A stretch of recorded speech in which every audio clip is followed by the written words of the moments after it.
morning class. Now I am taking the revision of chapter 6 and 7 in this video. Now let's start with the chapter 6, photosynthesis. We all know photosynthesis is the food making process, and this food is made by the green plants. They use sunlight. They use the sunlight from the sun and water from the soil, and chlorophyll itself present inside the plant. It is a green pigment, and these three things combinedly makes the these three things combinedly made the food.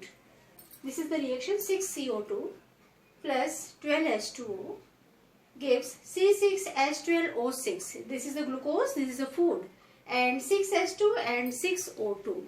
O2 is released in the atmosphere that we inhale for the process of breathing and respiration. Now the chlorophyll is the main pigment which essentially take part in the process of photosynthesis, and it is present in the chloroplast. This is the structure of chloroplast. It has double layer. It is a double layered structure, outer layer and inner layer, and inside the chloroplast granular substance is present, and this substance is called stroma. Stroma, and these are the stacks of thylakoids which are present, and in this thylakoid chlorophyll pigment is present, and these thylakoids are attached to each other by lamellae. This attachment is called lamellae. This is the structure of chloroplast, and in this we all know that there are two reactions involved in the process of respiration: light reaction and dark reaction. Light reaction takes place in the thylakoid, whereas dark reaction takes place in the stroma. Light reaction is light independent process. Light is necessary for this reaction, and dark reaction is light independent reaction. No light is required for this reaction. And now let's study the mechanism of photosynthesis. There are two types of reaction. Two reactions involved in the mechanism of process of photosynthesis: light reaction and dark reaction. There are 4 steps involved in the light reaction. First is the activation. As the chlorophyll absorbs the sunlight, it activates, and after activation it splits the water molecule which is present in the cell of the leaf. It splits the water molecule into H plus and OH minus ion, and oxygen is released. The oxygen which is released in the atmosphere is from the photolysis of the water. Since the lysis means breaking, photo means light. Something is break in the presence of light. What something? It is water. Water splits and oxygen released by the process of photolysis. And the H plus ion which is present, which is lysed in the process of photolysis, it is accepted by the NADP. So the third step is the reduction of NADP. NADP combines with the H plus ion and converts into the NADPH. And the fourth step is the photophosphorylation. In this step, ADP, adenosine diphosphate, combines with the inorganic phosphate and converts into the ATP. ATP is the activated form of the ADP, and NADPH is also the activated form of the NADP. And both these, as I told you, that there is no need of light in dark reaction, but we all know that for the reaction energy is required, and that energy is supplied in the dark reaction by the NADPH and reduced NADPH and ATP. So that these two are called assimilatory powers of the dark reaction.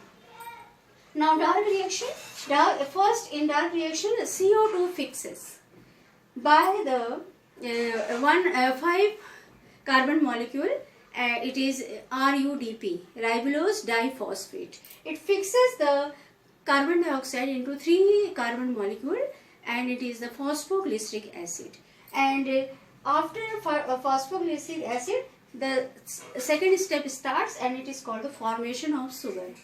That 3 carbon compound molecule of phosphoglyceric acid converts into the sugar in the presence of ATP and NADP, and in this way sugar formed, and RUDP again regenerate into RUBP, so that it is called the regeneration.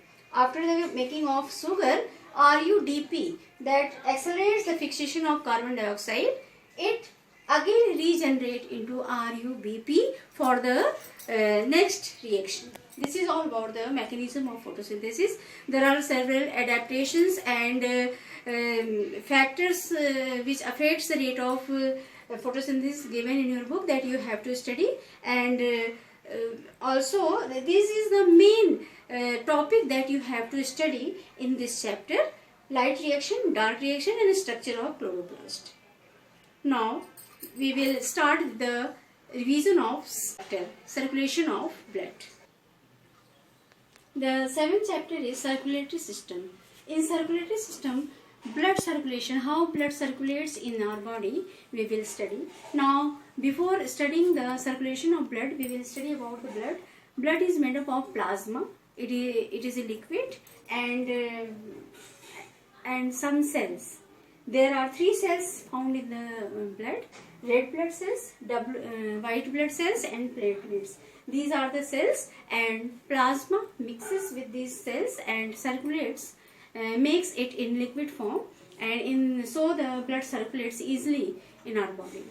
Now let's start with the red blood cells. Red blood cells are red in color due to the presence of hemoglobin. You all know why these cells are red in color, because of the presence of hemoglobin, and it is iron protein, and it has a high efficiency towards the oxygen, because the main function of red blood cell is to transport the oxygen throughout the body. So red blood cells, due to the presence of hemoglobin, are able to transport oxygen. The main point that you have to study in this, the main question that comes from the red blood cells: why the mammalian red blood cells lacking the nucleus and mitochondria? Because of the lacking, the area of the red blood cells increases to accommodate more oxygen, and because of the absence of mitochondria, it does not require energy itself. So these are the reason for why the red blood cells are not having mitochondria and nucleus. They are more in number, and their lifespan is very short. It is 120 days, and they formed in the red bone marrow of human body. And this is all about the red blood cells. Now the next is the white blood cells. White blood cells are lesser in number than the red blood cells, and they are having nucleus in it, and on the basis of nucleus and granules, on the basis of granules present in the cytoplasm, they are classified into 2 types: granulocytes, the cytoplasm having granules, and agranulocyte means cytoplasm not having granule in it. Now on the basis of lobed of the nucleus, they are again classified into some types. Granulocytes are classified into eosinophiles, basophiles, and neutrophils. Eosinophiles are having bilobed nucleus, means 2-lobed nucleus, and basophiles are having more than 2-lobed nucleus, and neutrophils are polymorphic, having many lobes in it. And eosinophiles are acidic in nature, basophiles are basic in nature, and neutrophils are neutral, not acidic and not basic. The main function of eosinophile is to engulf the bacteria. And basophiles produces 2 proteins, histamine and heparin. The heparin avoid the coagulation of blood in the blood vessel. We all know platelets are present in the blood, and they are responsible for the clotting of blood. But still the blood not clot inside the blood vessel because of the presence of heparin, and it is produced by the basophiles. And it also produces the histamine. It is also a protein which helps to dilate the blood vessels for the process of diapedesis. I will explain you what is diapedesis. Just listen what is the function of basophil. Histamine helps in dilating the blood vessel for the process of diapedesis. Now neutrophils. Neutrophils are having, they are more 70%. They engulf the bacteria and destroy it. And its function is like phagocytosis. It is also a process. Now I will explain you what is phagocytosis and diapedesis. These are the two main important terms that comes in the examination. Suppose this is a blood vessel, and if any antibody, if any foreign body comes inside the body, these blood vessels dilates, means in this way, and white blood cells coming out. This process is called diapedesis. And after coming outside, white blood cells engulf this foreign particle. And this process, engulfing of bacteria or foreign particle, is called phagocytosis. So these are the two processes: diapedesis, dilation of blood vessel, and coming out of the white blood cells is the diapedesis, and engulfing of foreign particle is the phagocytosis process. Now agranulocytes, monocytes and lymphocytes, the nucleus of these types are not lobed, they are large in size. The monocytes are also having the engulfing process, phagocytosis process, and lymphocytes produces, makes our body it provides immunity, strong immunity to our body. This is all about the white blood cells. Now the platelets. The main function of platelets is to clotting of the blood. When the body injured at any part, so from that part severe bleeding not occurs because of the presence of platelets, because the function of platelets is to coagulate the blood. The coagulation of blood mostly comes in the examination. Write the steps that involves in the coagulation of the blood. First step is the injured tissue and platelets. Injured tissue and platelets, when combines, the thrombokinase enzyme produced at that time, and this thrombokinase enzyme converts prothrombin into thrombin. Prothrombin is a protein is in inactive form, but thrombin is active form of the protein, and it is converted by the thrombokinase enzyme, and thrombokinase enzyme is produced by the platelets and injured tissue. And this thrombin, in the presence of calcium ion and fibrinogen, this thrombin, active thrombin, converts fibrinogen in the presence of calcium ion into fibrin, and fibrin is the clot of the blood. It is a mesh of blood fibers which blocks the blood vessel and stop the bleeding at the time of injury. I again explain you. Injured tissue and platelets in the presence of thrombokinase enzyme converts prothrombin into thrombin. Prothrombin is the inactive form of the thrombin. Thrombin is the active form. Now this thrombin, with the help of calcium ion which is present in the blood, converts fibrinogen into fibrin. This is the steps that involves in the process of coagulation. This is all about the blood, and mainly you have to study the phagocytosis, diapedesis, and steps involved in the formation of clotting.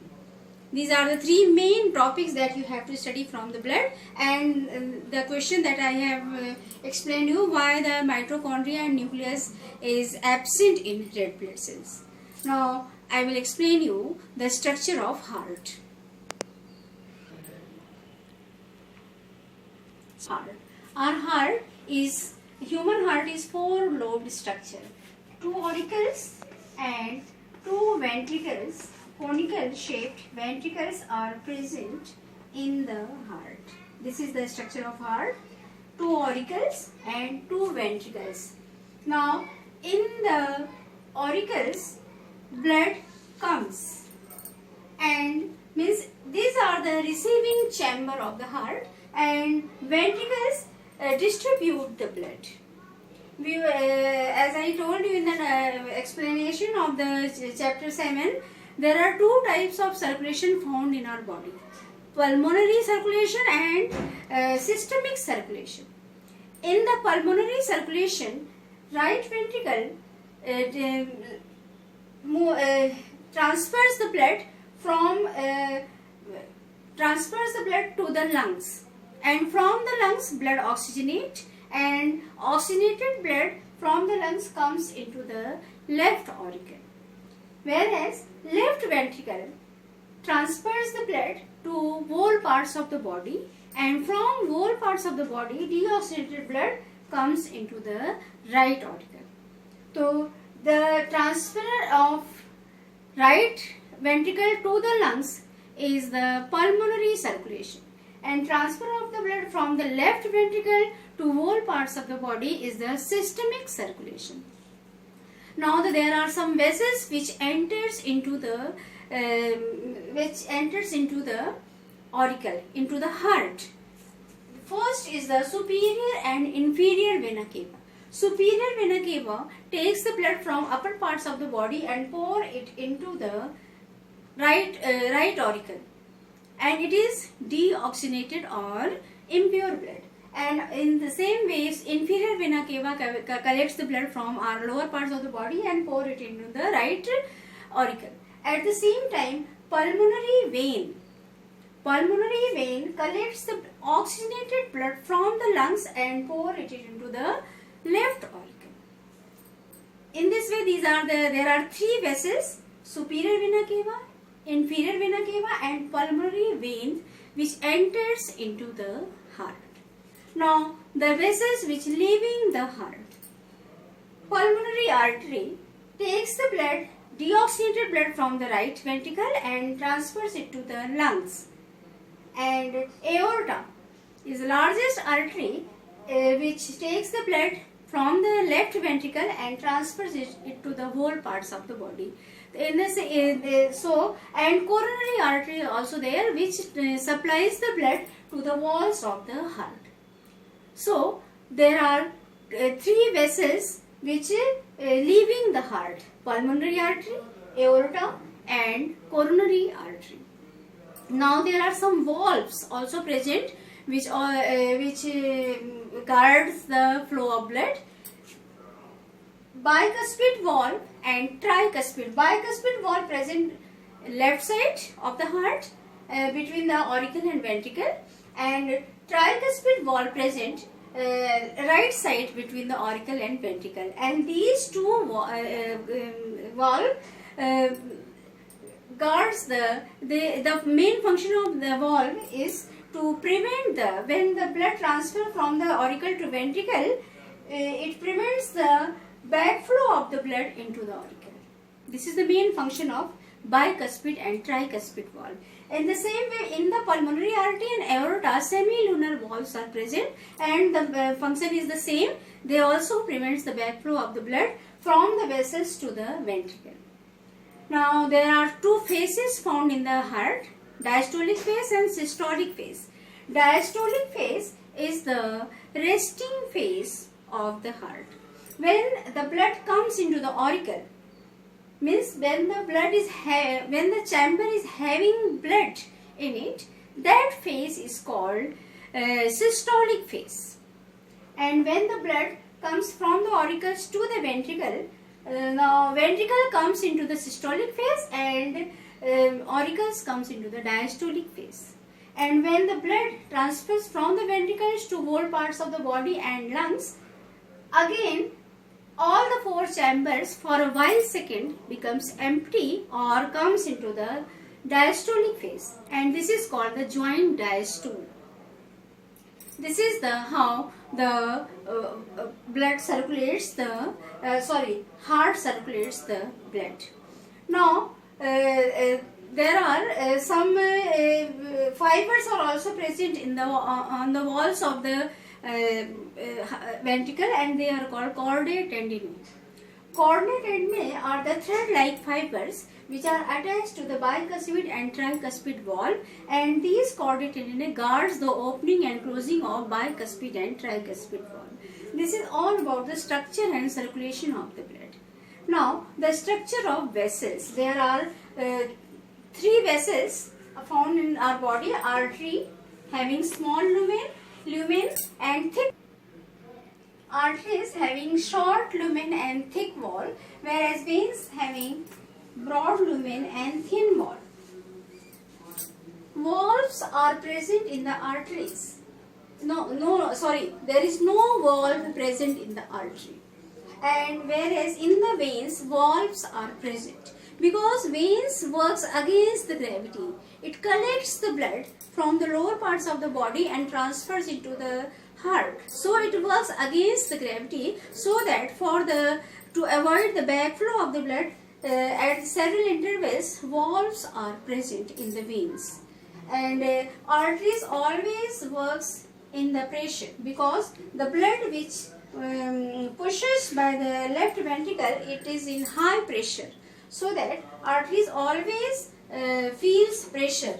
The blood always moves in the artery with the pressure, but there is no pressure in the veins. And the third vessel is the capillary. Capillary connects the arteries to the veins. Suppose this is the network of capillaries, and this is the artery, and this is the vein. It collects the oxygenated blood from the arteries, supplies to the cell, and then from the cells it collects the deoxygenated blood and supplies it to the vein. In this way a capillary works.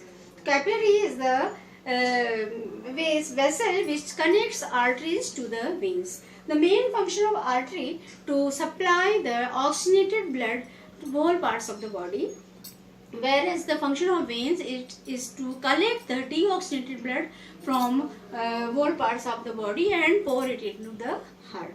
This is all about the circulation, structure of heart, working of heart, and structure of vessels. This is the revision that you have to study.